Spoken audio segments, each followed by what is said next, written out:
জিততে গেছে, বাংলাদেশ জিততে গেছে। সরি, বাংলাদেশ তো হেরে গেছে।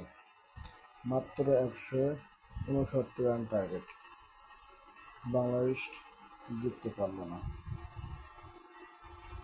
কি এমন একটা খেলা দেখাইলো বাংলাদেশ!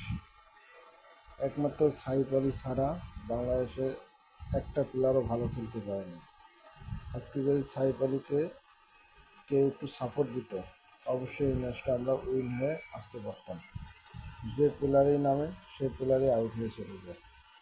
মানে তাদের মধ্যে এত তাড়াহুড়ো দেখায় যে তারা মনে হয়, কী আর বলবো, তাদের মধ্যে কোনো শক্তি বলতে নেই, ধৈর্য বলতে নেই।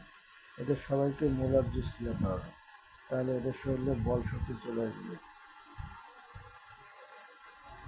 আর যারা আমাদের মতো কিছু বাঙালি আছি, পুরো খেলা না দেখে বাংলাদেশের স্ট্রাইক দিয়ে বাংলাদেশ জিততো, ভিডিও করে বাংলাদেশ জিততো, তাদেরকে বলি, ভাই আগে সম্পূর্ণ খেলা দেখেন, তারপর স্ট্যাটাসটা দেন। বাংলাদেশের উপর ভরসা নেই। আপনি যদি অন্য কোনো দেশ নিয়ে সাপোর্ট করতেন, তখন যদি আপনি স্ট্যাটাসটা দিতেন, তাহলে এটা একটা সম্মান থাকতো যে না, যে অবশ্যই জিতবে। কিন্তু বাংলাদেশকে নিয়ে সেই ভরসাটা পাওয়া যায় না। বাংলাদেশের সব প্লেয়ারের শরীর দুর্বল, এদেরকে মোলার জুস খেলাতে